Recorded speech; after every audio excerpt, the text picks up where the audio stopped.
Vanguard weapons have been running the scene in Warzone ever since they dropped, but I'm not gonna lie, there are some Modern Warfare guns that still fry and even keep up with the best of them. My favorite metas were all in Modern Warfare, so I always try to find a reason to bring some of them back, and today I got a top 5 list of all the best Modern Warfare guns currently that can compete with the meta builds and honestly are top tier if used right. So let's get right into it.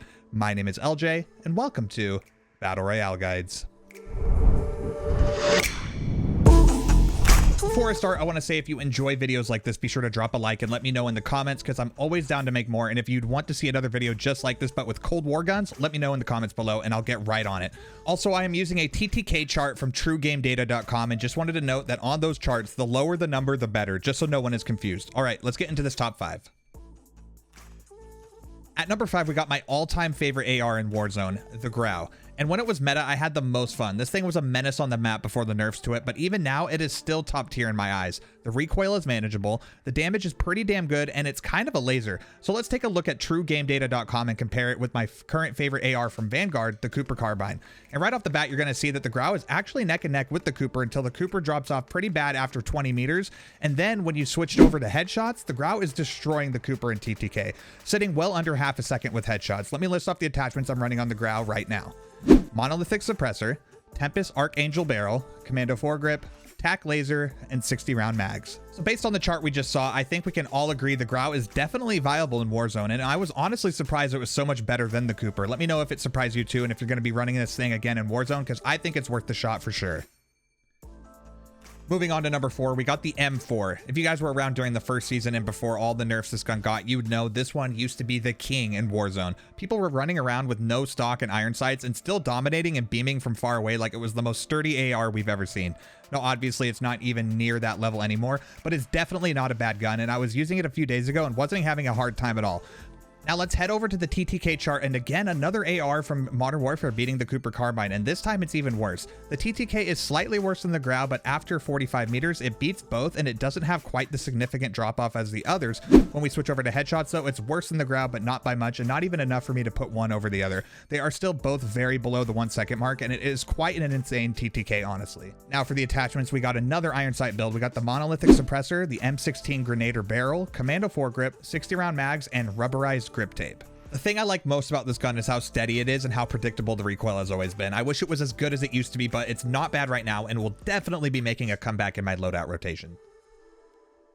Next up at number 3, we got my all-time favorite SMG, the MP7. The build I got for this thing has almost no recoil and is so much fun to use. And again, looking at the chart, beating my go-to Vanguard Royale SMG, so it kind of makes you wonder, are Modern Warfare guns making a huge comeback? The well gun does beat the MP7 in TTK under about 12 meters, but seriously, not only does this thing beat the well gun in chest damage, but it also beats it in headshot too.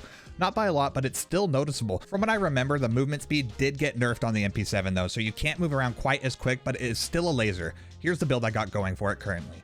Monolithic suppressor, FSS recon barrel, tac laser, commando foregrip, and 60 round mags. So even though the well gun beats it in TTK around 10 meters or less, the MP7 overall beats it in everything else, especially in headshot damage. This was my go-to sniper support SMG back in the day, but I think I might bring it back soon because this chart shows it's definitely competing with Vanguard weapons as of now.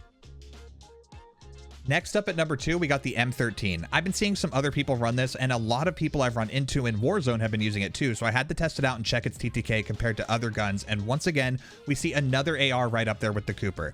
At about 25 meters and less, the Cooper does outshine the M13, but after its first significant damage drop-off, it falls behind the M13 and doesn't catch back up ever. And honestly, a lot of your fights with your AR will be a little further than 25 meters anyway, so the M13 might be the better choice here. And again, with the headshot damage TTK, the M13 is just better than it at all ranges, and it is well below half a second in TTK, which is crazy. The build I'm currently using is the monolithic suppressor, Tempest marksman barrel, commando foregrip, PBX hollow with a blue dot sight, and 60 round mags.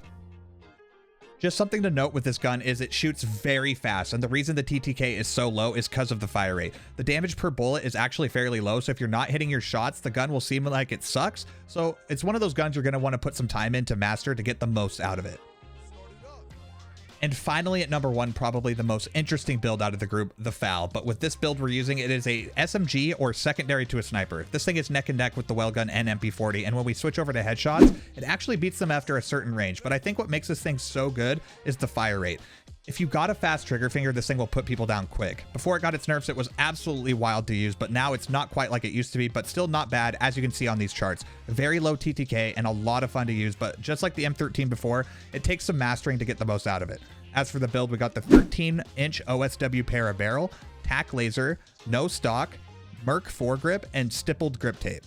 This FAL has some weird recoil that is kind of hard to control, but when people are up close, it doesn't really matter. I'm just going to say right now, don't try to kill anyone that's 25 meters or farther because it won't end well for you. The recoil is just really crazy.